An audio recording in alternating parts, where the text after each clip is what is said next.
Alors autant je peux être hyper bienveillant quand je regarde le travail des autres et quand je conseille les autres, mais quand je regarde mon travail, surtout celui qui date d'il y a 4 ans, comment vous dire, c'est un petit peu violent.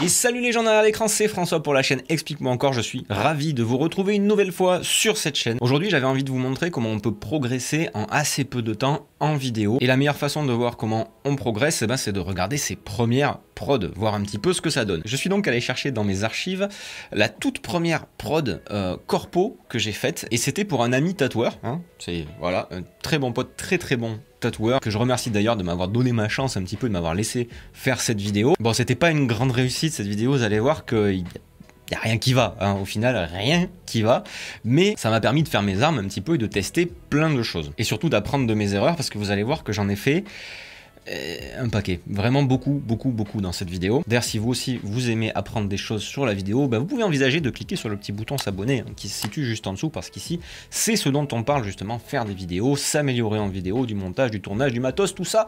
Voilà, donc sans plus attendre, on va aller de suite regarder un petit peu cette vidéo. Je vais la commenter en direct, je vais faire des petits allers-retours pour vous montrer un petit peu ce qui allait pas. Essayez surtout de trouver des solutions aussi aux erreurs que j'ai faites là, parce que dire que ça va pas c'est une chose, mais qu'est-ce qu'on aurait pu faire à la place, ça c'est beaucoup plus intéressant. Alors pour info, à l'époque je tournais avec un Sony A7 de première génération. Je crois que j'avais jamais entendu parler de profil d'image. Je devais connaître assez approximativement un petit peu les réglages et comment fonctionnait le boîtier. Je pense que je devais avoir repéré le bouton REC, mais après je pense que c'était assez limite. Je vous en dis pas plus et on va regarder ça tout de suite. Voilà, 5 secondes et je me dis, mais pourquoi cette police en fait? En plus Max, qui est un excellent tatoueur, hein, il a un logo, je le sais, puisque je l'avais mis, il me semble, à la fin. Pourquoi ne pas prendre une police un petit peu plus sympa? Pourquoi j'ai pris la police par défaut? Il y a rien de classe, en fait, là-dessus. À la limite, ça aurait même pu être sympa de mettre 2 polices différentes, une pour le nom, une pour le artiste tatoueur. J'ai pas le logo, un petit coup de fil.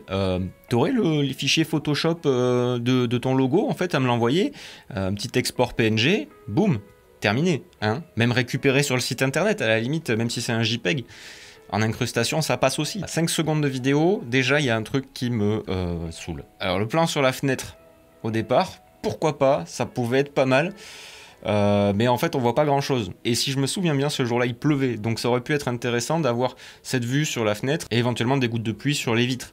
Mais non, là, j'ai juste la fenêtre qui n'amène rien du coup à l'histoire. Il y a du flux optique, hein, j'ai dû vouloir ralentir, mais ça c'est encore pire après, je pense, si mes souvenirs sont bons. Je maîtrisais pas trop encore les framerate à ce moment-là, mais bon, continuons. Alors, ici, il y a cette espèce de petite mise au point. Alors, vous allez voir que c'était mon grand délire à ce moment-là, et je sais pas pourquoi, mais vraiment pas pourquoi. J'aimais bien que la mise au point se fasse pendant que je filmais. Pourquoi ? Tu vois, je ne sais pas, je trouvais ça stylé. Du coup, il y a ce petit effet de pompage pendant que je fais la mise au point. Si mes souvenirs sont bons, le Sony A7 première génération n'avait pas d'autofocus continu pendant la vidéo. Donc, on mettait un focus au départ. Et puis, si on voulait changer la mise au point, il fallait refaire manuellement en appuyant un petit peu sur le déclencheur la mise au point. Donc effectivement, ça donne des trucs pas foufou, quoi. La suite. Alors là, ça commence à piquer au niveau de la balance des blancs, c'est-à-dire qu'on est dans une maison de schtroumpfs. Alors je sais pas si c'était la balance des blancs automatique qui déconnait, je pense qu'à l'époque je maîtrisais pas du tout ce que c'était la balance des blancs, ou alors j'ai réglé une balance des blancs fixe qui était pas bonne, je sais pas trop, mais en tout cas c'est le pays des schtroumpfs. Là même on peut voir la peau c'est un petit peu cadavérique. Alors toujours le petit, hein, la petite mise au point en cours de route, hein, c'est toujours voilà. Et bien sûr des murs bleus, alors on est d'accord qu'ils sont blancs à la base, hein, des murs bleus. Pourquoi pas? Alors la mise au point, alors là il y a un gros souci. J'avais réussi à dégoter à l'époque un 35 mm f1.4 Sony Zeiss qui était vraiment super cool, qui me permettait de faire de très belles photos. D'ailleurs à l'époque j'étais vraiment scotché par cette optique, et c'est là que j'ai commencé vraiment déjà à aimer le 35 mm, sauf que j'avais un défaut de débutant. Ah, c'est beau le flou, c'est beau le bokeh. On va ouvrir à fond. Est-ce que je savais vraiment Déjà, comment ça marchait l'ouverture et le fait qu'il y avait plus de flou à F1.4 et moins de flou si on fermait un petit peu le diaph, je sais pas. Mais en tout cas, là, j'aimais bien le flou à tel point que il y a rien qui est net en fait sur cette image-là. Il y a rien de net, il y a beaucoup de flou. Hein. Et puis là, toujours la petite mise au point, là, le autofocus qui marche à moitié. On est à 23 secondes. Hein. Ah, ici, il y a de l'idée, mais effectivement, alors par contre, ouais, il y a deux lights avec deux températures totalement différentes, donc on a une espèce de décalage de balance des blancs. Idéalement, là, je me dis, ça va, en plus, ça fait un petit chaud-froid, ça aurait pu donner un effet un peu sympa. Aujourd'hui, si je devais le refaire, ça serait d'utiliser des lights qui ont la même température de couleur dans chaque pièce, utiliser mes lights, ou alors essayer de matcher la light dans la partie où Max tatoue, pour avoir quelque chose d'un peu plus cohérent. Mais après, ça donne un effet, c'est pas volontaire, mais ça donne un effet qui est plutôt sympa, je trouve, là, pour le coup. Ouais, le mouvement de caméra, il est sympa, en plus. Alors ici, ce qui est pas mal, pour une fois, mis à part la balance des blancs totalement foirée, et qu'il n'y a rien de focus, encore une fois, il n'y a strictement rien de net. Alors là, je me marre tout seul devant ma caméra, c'est pathétique. Je sais même pas si j'étais en mode manuel. Peut-être que j'étais sur un mode semi-automatique. Là-dessus, je saurais pas dire, je peux pas le dire a posteriori. Vraiment, je me pose la question de me dire comment j'ai pu aller filmer un truc en ayant si peu de connaissances de mon matériel.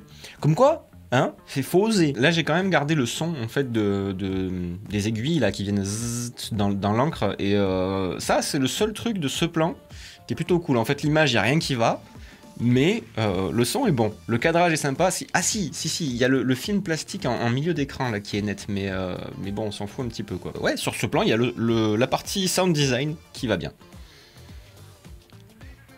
Voilà, hop. Alors, le petit accéléré ici. Pourquoi? Je ne sais pas, voyons, on va se le remettre pour voir.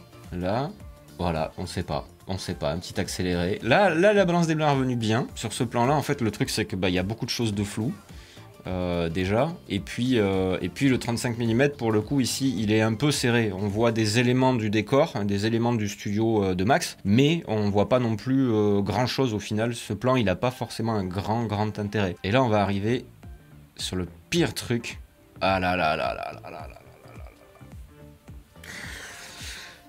Là, en fait, ça montre clairement que, en dehors de pas maîtriser la balance des blancs, je maîtrisais pas du tout les framerates. C'est-à-dire que j'ai filmé sûrement à 25 images par seconde. J'ai voulu ralentir, j'ai étiré mon truc. Sauf que, pour ralentir, il faut plus d'images, hein, puisqu'on veut quelque chose de fluide. Et il y a la petite technique du flux optique qui va venir interpoler, en fait, créer des images de toutes pièces entre les images pour en rajouter, parce qu'il en manque, en fait, pour avoir quelque chose de fluide. C'est horrible. C'est ignoble. C'est ignoble. Ce plan-là est pas vilain, mais encore une fois, qu'est-ce qui est net, en fait, le coude, enfin le haut du coude, le pull. Ça aurait pu être intéressant, avec une balance des blancs correcte, d'avoir peut-être la main nette et max flou. Il y a un petit effet de zoom que j'ai rajouté en post-prod, j'imagine, ici, parce qu'il y a ce petit effet dolly zoom, là, qui est intéressant, mais au demeurant, pas non plus foufou. Ouais, ça zoome un peu trop. Ok, la poutre. Pourquoi la poutre? Je ne sais pas. La guitare, ok, parce que Max, il est musicien et qu'il y a des instruments dans son studio, donc voilà. Mais la poutre. Ah, toujours le petit... Ah, c'est dommage, là. Là, c'est dommage. Bon, la balance des blancs, on ne viendra pas dessus, mais là, c'est dommage parce que le plan, il est intéressant. Et il y a cette mise au point qui vient se faire, là, enfin, que je viens faire, pour une raison totalement inconnue, et qui est sympa parce qu'il y a vraiment la partie où on voit Max. Alors, peut-être que le focus aurait été plus intéressant sur le tatou, avec Max flou derrière. L'idée du cadrage est pas mauvaise. Bon, pour ce qui est de la colo, hein, j'imagine, je me souviens pas, j'ai pas retrouvé le montage original, mais j'imagine très bien que j'ai dû coller une lutte. Voilà, et puis basta, hein. Je m'étonnerais qu'à cette époque-là, j'ai fait autre chose que ça. Ah, toujours cette mise au point, mais pourquoi? Pourquoi, François, pourquoi? Le petit café. Le café, j'étais dans ma période Peter McKinnon. Hein. Comment connecter le café là? Et c'était non, ça va pas. À la limite, ça aurait pu être sympa s'il y avait eu Max et la personne qu'il était en train de tatouer. Pour le côté convivial, en fait. Peut-être pour ajouter ça dans l'histoire, ça aurait pu être bien. Ok, décor, pourquoi pas. Les tableaux, ouais. Très serré, mais bon. Nettoyage des outils. Alors là, oui, alors là, je sais ce que j'ai voulu faire, mais fallait pas. Là, j'ai voulu faire une rampe de vélocité. Donc déjà, je ne savais pas faire les rampes de vélocité à l'époque. C'est hyper abrupt. Et en plus, on voit hyper bien le flux optique rajouté derrière. Parce que j'ai filmé ça à vitesse réelle. Ah, là, oh là là. Et puis surtout, en fait, il y a le passage qui avance rapidement vers max. Et puis ça part après. Et pourquoi? En fait, ça n'amène rien. Il aurait fallu peut-être à la limite faire une rotation autour. Et finir sur son visage. Ça aurait pu montrer un petit peu le décor autour et on finissait sur lui. Et ça pouvait être sympa. Là aussi en termes de storytelling, on le voit dessiner après avoir tatoué. Donc il n'y a pas d'histoire en fait, parce qu'en gros le gars va dessiner un tatou et ensuite va le tatouer. Ça aurait pu être sympa de faire quelque chose de chronologique, de commencer par un joli plan avec le crayon qui avance sur la feuille et qui dessine le croquis, même si le croquis est pas fini. Et puis après on passe au tatou. En termes de storytelling, ça aurait été beaucoup plus cohérent. Et puis c'est là aussi qu'on aurait pu peut-être faire des éléments de décor qu'on aurait pu ajouter pendant le moment où il dessine pour situer un petit peu l'action. Et à la limite, on découvre son visage qu'à la fin ou qu'après. La petite mise au point. Là, c'est dommage parce qu'il y a de la profondeur ici. Bon, on a toujours ce bleu en fait du côté de l'endroit où il tatoue, mais le reste est cool, il y a des couleurs sympas. J'avais été pas trop bête sur ce coup-là quand même, puisque je l'avais fait se mettre en dessous d'un Velux pour récupérer la lumière. Là, j'ai quand même réussi, je pense, sans le vouloir, à exploiter correctement la lumière naturelle qu'il y avait ici. Parce qu'effectivement, il y avait quand même plusieurs lumières artificielles qui n'avaient pas la même température. Donc déjà, ça met un Bronx. Il aurait fallu installer vraiment des lumières, une installation de lumière exprès pour. Peut-être couper aussi la lumière naturelle pour pas avoir des trucs qui changent partout, quoi. Pas évident à gérer le tout, quoi. Là, j'avais le logo, j'aurais pu mettre le logo dès le départ. Les sites internet sur les vidéos, je suis pas sûr que ce soit hyper pertinent parce que on peut pas cliquer dessus en fait et mémoriser les sites internet, c'est pas évident. Donc peut-être que j'aurais juste remis le nom à la fin, éventuellement peut-être une adresse, mais dans tous les cas c'est le genre de vidéo qui va être publiée sur son site internet ou sur ses réseaux sociaux, donc il y a moyen de mettre un lien direct vers le site dans l'intitulé ou la description si c'est sur YouTube. Donc de manière générale, les adresses internet dans les vidéos, ça sert pas à grand chose. C'était intéressant. Je vous laisse me dire dans les commentaires ce que vous pensez de tout ça. Enfin, l'idée de cette vidéo, c'était surtout de vous montrer qu'au début, on est tous logés à la même enseigne, on fait tous plein d'erreurs, et que c'est en faisant ces erreurs qu'on progresse. Et surtout en analysant un petit peu ce qu'on a fait et en ayant du recul sur nos prods. Et c'était vraiment très rigolo de regarder cette prod que j'avais pas regardée depuis très longtemps, et de voir à quel point aujourd'hui je ferai complètement différemment. Et qu'en partant de ça, au fil du temps, en avançant, j'ai fait des prods pour OnePlus, j'ai fait des prods pour Nikon, j'ai fait des prods pour Apple. Donc ne perdez pas espoir si vos premières prods ressemblent à ça, parce qu'en travaillant, en regardant ces erreurs, en apprenant de ces erreurs, on avance énormément. Et on peut aussi, pour avancer énormément, mettre le fameux coup de blaster sur le pouce en l'air qui se situe juste en dessous de cette vidéo. Vous pouvez vous abonner si c'est pas déjà fait, me dire dans les commentaires ce que vous avez pensé de ce nouveau format qui était un petit peu rigolo, un petit peu plus léger, un petit peu plus détente. Et puis moi les amis, je vous dis restez curieux et à très bientôt pour une prochaine vidéo.